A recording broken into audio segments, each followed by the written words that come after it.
Socioeconomic status and how it affects the way you learn. How students have been affected by inequality.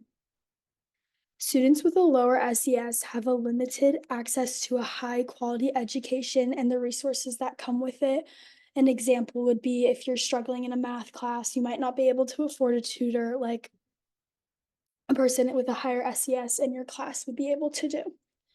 Students with a low SES are seen to be connected with insufficient nutrition, which has a huge impact on the ability they have to learn and focus in a classroom. Like, for example, if they don't eat breakfast, they're focusing on how hungry they are instead of the actual material that's being given to them in a classroom. According to BMC Health, the lower individuals are with respect to SES, the poorer their state of health. So SES kind of reflects or like intertwines with nutrition. How students have been affected by equality, part 2. Students with a lower SES also face a significant amount of mental health and behavioral issues. According to PubMed Central, those who grow up in lower class environments are likely to have fewer resources available to them, and as a result, have weaker beliefs about their ability to control their outcomes. In my sociology class, we talked about this a lot, that students with lower SES realize that they don't get the same resources as students with higher SES, and they tend to try less and not really care because they don't think they're going to go anywhere. So having the belief that you cannot control your outcomes weakens your mental health, creating anxiety, frustration, depression, etc.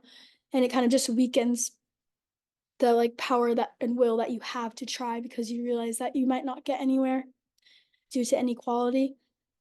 This is an inequality because everyone should have equal access to resources, especially when it comes to health and education. Those are just basic human rights, and we should all be given equal and fair access. So, how have members advocated for themselves? Students with lower SES have advocated for themselves by using social media platforms to raise awareness. This ranges from TikTok, Twitter, etc. I've personally seen it on TikTok before where students have been talking about the SAT or ACT, how not being able to afford tutors to get better test scores is just an inequality in the classroom and also just in general. They've connected with mentors to help guide them through their circumstances. This is kind of uh, a smaller, not really smaller, but yeah, I guess a smaller way because some people don't really want to connect with mentors. But overall, students with a lower SES have been mainly using self-advocacy, which has been somewhat successful, but we still need to do more to truly make a change. We need to address the main cause of socioeconomic inequalities, and really get at the root of it.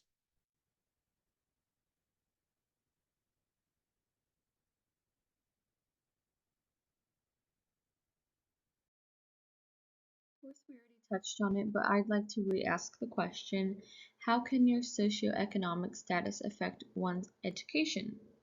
And it was quoted in one of my articles, low SES in childhood is related to poor cognitive development, language, memory, socio-emotional processing, and consequently poor income and health in adulthood. And also learning begins before reaching the school age, so it's really important to have those resources. And like my next bullet point says, children who come from low income family highly lack literature resources in the home. So as you can see in the photo, just those cognitive developmental toys and books that children need. When you have low SES, it's harder to get those. So socioeconomic status and its effects. Socioeconomic status has a direct effect on a child's education. These effects would include segregation and mental health, which of course we've already touched on, but I'd like to present my information. So segregation, your economic isolation In many cases, schools are either entirely low income students or entirely higher income, which that would make it entirely segregated. And this definitely even goes back to Brown versus Board with segregation. And even though it's not present in like the laws, it's still with that low socioeconomic status or higher status, schools are just naturally segregated. Of course, separate is not equal. Schools receive different resources and different educations. And can this be solved or resolved? So, one article that I had read possibly mentioned the possibility of offering more specialized courses that can appeal to a wide variety of parents, which, of course, having more courses can maybe gain a larger audience or a larger enrollment. Or courses that have cultural aspects that help schools be more diverse. And then we have mental health.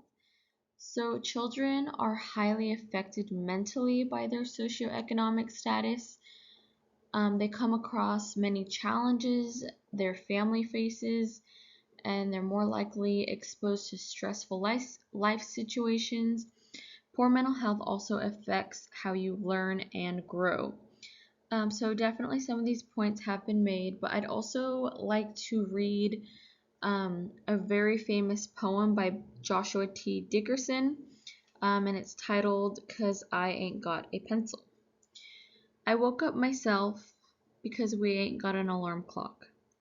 Dug in the dirty clothes basket, 'cause ain't nobody washed my uniform. Brushed my hair and teeth in the dark, 'cause the lights ain't on. Even got my baby sister ready, 'cause my mama wasn't home. Got us both to school on time to eat us a good breakfast. Then when I got to class, the teacher fussed, 'cause I ain't got a pencil.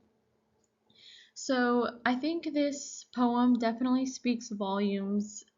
It's just definitely can reach a larger audience, speaking about how your low socioeconomic status affects, your home life is more what you worry about on a daily basis than your schooling.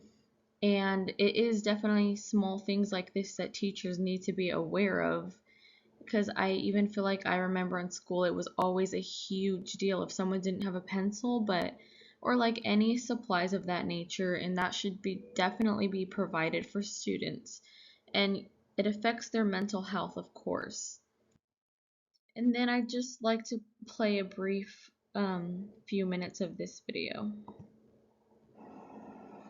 Teachers are essential in supporting students' mental health from low socioeconomic status families. The impact mental health has on children and their education needs to be addressed within the classroom. In 2007, approximately 1 in 9 Canadian children lived in poverty. Children belonging to low-income families are 3 times more likely to develop mental health disorders than children not living in poverty. Low socioeconomic status, or low SES, has been found to be associated with a higher prevalence of low self-esteem, anxiety disorders, and depression. 22% of children will be affected by anxiety in their lifetime, the majority being from low SES backgrounds. Despite the fact that depression is relatively common among youth, it often goes unrecognized and underdiagnosed. Low SES student symptoms are often viewed as a lack of caring or motivation. Therefore, the students often alienated or disregarded by teachers.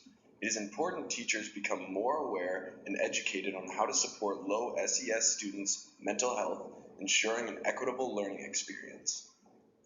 A study examining patients who had 2 or more psychiatric hospitalizations within a 6-year span found that low SES heightened the risk for mental instability in individuals. In another study, it was shown teachers on average have more negative attitudes towards low SES students in terms of their future success and academic ability. This trend continues throughout school, lowering the self-esteem and life chances of low SES students. Studies completed in 2001 and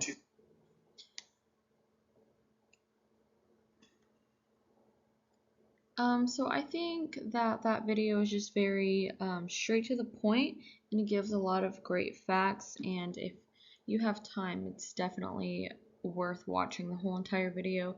And it's also interesting to me how the studies show that teachers do treat students of low socioeconomic status differently, and it just has a lot to do with their mental health as well. Socioeconomic status and discrimination. So between the 1990s and 2010, low socioeconomic status is linked to higher rates of discrimination. The same pattern of widening economic differences was observed with education, self-rated financial situation, occupational status, and poverty status.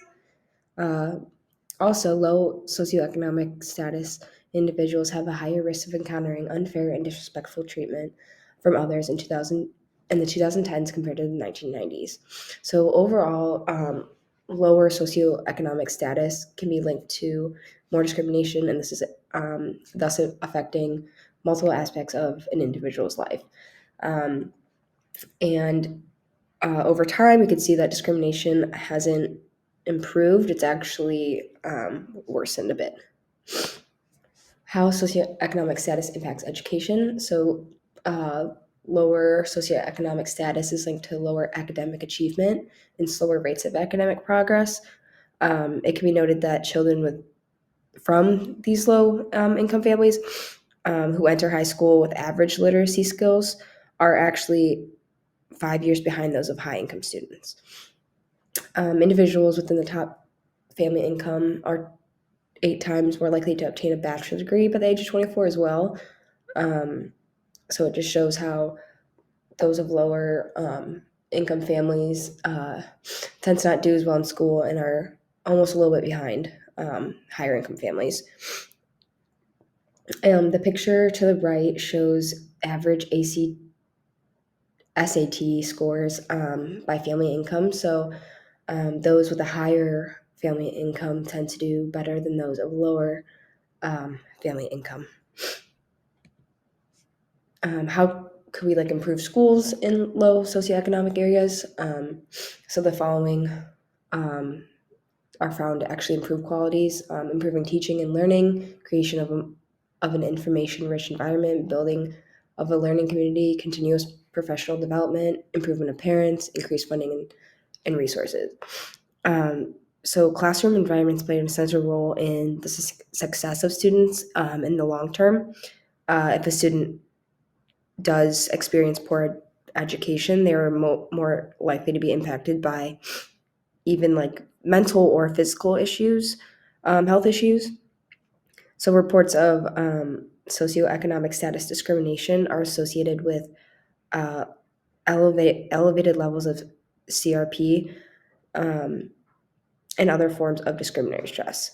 So just a lot of discrimination can have an impact on someone's physical well-being and mental well-being as well.